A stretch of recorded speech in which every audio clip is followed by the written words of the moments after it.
Hello friends, आज का हमारा पहला सवाल है। हाल ही में किसे डिजिटल ट्रांसफॉर्मेशन अवार्ड 2025 के लिए चुना गया है? इसका बिल्कुल करेक्ट आंसर हो जाएगा friends, option number B is the correct answer हो जाएगा।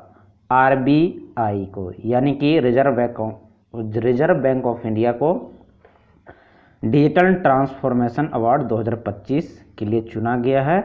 और आरबीआई की बात कर लेते हैं फ्रेंड्स। इम्पोर्टेंट है, स्टैटिक जीके जानना जरूरी है जो एग्जाम में पूछे जाते हैं। आरबीआई की फुल फॉर्म की बात करें तो रिजर्व बैंक ऑफ इंडिया होता है। इसकी स्थापना 1 अप्रैल 1935 की होती है। ध्यान रखिएगा, 1935 की होती ज़रूर है, लेकिन इसका जो अधिनियम होता है आपका 1934 का होता है। ये एग्ज़ाम में हमेशा पूछा जाता है और यह ध्यान रखिएगा। हेडक्वार्टर की बात करें फ्रेंड्स तो मुंबई होता है। यंग हिल्टन आयोग के द्वारा, देखिए किस आयोग ने इसकी स्थापना की सिफारिश की, तो ध्यान रखिएगा यंग हिल्टन आयोग के सिफारिश से। ठीक है, ध्यान रखिएगा, ये क्वेश्चन एग्जाम में जो है फ्रेंड्स पूछा जा चुका है।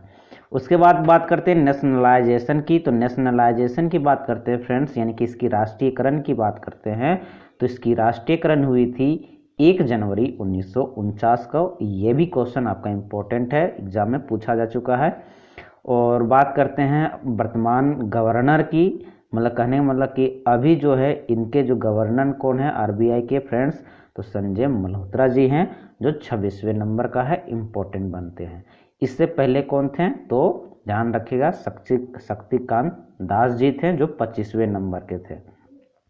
उसके बाद बात करते हैं फर्स्ट ब्रिटिश गवर्नर की फ्रेंड्स, तो सर ऑसबॉर्न स्मिथ थे, ध्यान रखिएगा। और फर्स्ट इंडियन गवर्नर की बात करें तो सी.डी. देशमुख थे।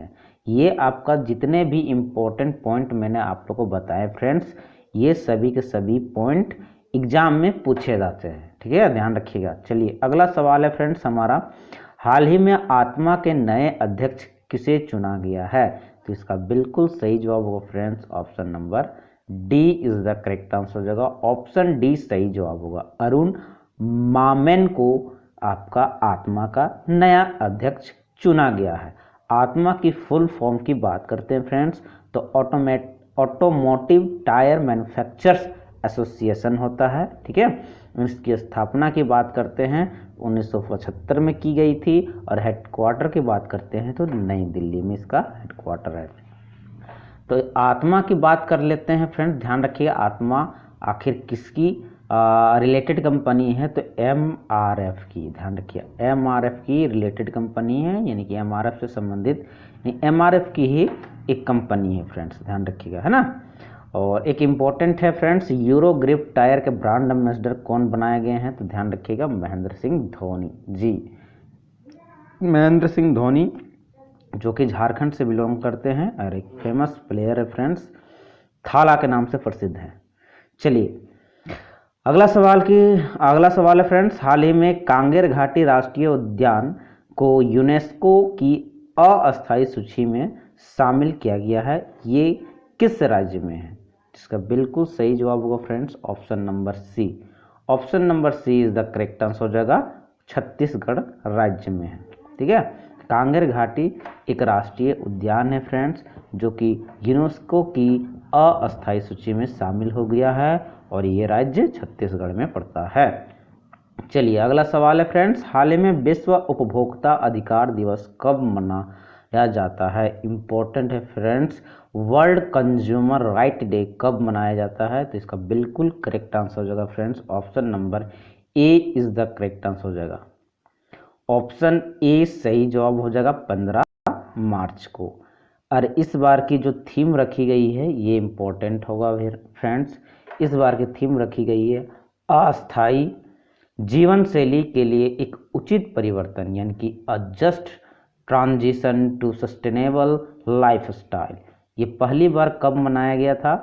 वर्ल्ड कंज्यूमर राइट डे तो 1983 में बनाया गया था, जबकि हमारा world cup, cricket world cup का पहला जो जीत मिली थी 1983 में कपिल देव के कप्तानी में।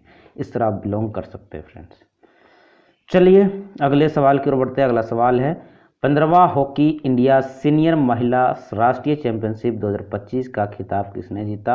ये भी आपका क्वेश्चन इंपॉर्टेंट है फ्रेंड्स, बीबीआई बन जाता है और इसका बिल्कुल करेक्ट आंसर हो जाएगा आपका, तो इसका बिल्कुल सही जवाब होगा ऑप्शन नंबर डी, झारखंड जीता है। ठीक है, झारखंड स्टेट के द्वारा ये खिताब जीत लिया गया है फ्रेंड्स। और कहाँ हुआ था तो ये भी इम्पोर्टेंट है, ये हुआ था पंचकुला हरियाणा में।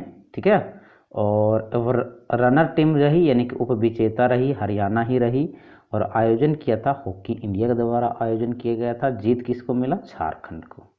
चलिए अगला सवाल है फ्रेंड्स, हाल ही में सैयद आबिद अली का निधन हो गया, वे किस खेल से संबंधित थे? देखिए निधन वाले प्रश्न काफ़ी आ रहे हैं फ्रेंड्स, करंट अफेयर्स में इम्पोर्टेंट बनेगा, तो इसका बिल्कुल सही जवाब होगा option number C is the correct answer हो जाएगा, क्रिकेट से संबंधित हैं। अगला फ्रेंड्स है, आरबीआई के डिजिटल पेमेंट्स अवेयरनेस वीक 2025 की थीम क्या है? अभी हम लोग जस्ट आरबीआई से एक रिलेटेड क्वेश्चन कर चुके हैं फ्रेंड्स वीडियो के शुरुआत में ही, और एक फिर पूछा गया है कि आरबीआई के डिजिटल पेमेंट्स अवेयरनेस वीक 2025 की थीम क्या रही? तो इसका बिल्कुल सा प्यारा सा जवाब हो जाएगा friends option number A, India phase digitally, यानी कि इंडिया जो है अब डिजिटल पे करेगा। चलिए अगला सवाल है, क्वेश्चन नंबर 8 है, हाल ही में किस राज्य ने स्टूडेंट पुलिस कैडेट योजना शुरू की है? तो इसका बिल्कुल करेक्ट आंसर हो जाएगा option number B is the correct answer हो जाएगा, राजस्थान।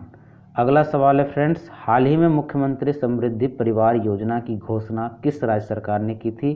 तो इसका बिल्कुल सही जवाब होगा option number B is the correct answer हो जाएगा, मध्य प्रदेश सरकार के द्वारा। अगला क्वेश्चन है फ्रेंड्स, हाल ही में किसे टाटा कम्युनिकेशंस का अध्यक्ष नियुक्त किया गया है? तो इसका बिल्कुल सही जवाब होगा option number A is the correct answer होगा, एन गणपति सुब्रमण्यम को है जो है टाटा सन्स के टाटा कम्युनिकेशंस के अध्यक्ष नियुक्त किए गए हैं। टाटा कम्युनिकेशन की बात करें तो इनकी स्थापना हुई थी 1986 में, और इनका हेडक्वार्टर मुंबई में है फ्रेंड्स। तो ये हुए आज के हमारे टॉप इम्पोर्टेंट करंट अफेयर्स के सवाल फ्रेंड्स। कैसा लगा कमेंट बॉक्स के माध्यम से फीडबैक देते जरूर देते रहिएगा। चैनल पर नए हैं सब्सक्राइब कर लीजिएगा और लाइक जरूर कर दीजिएगा। फिर मिलते हैं अगले सेशन में, तब तक के लिए जय हिंद जय भारत।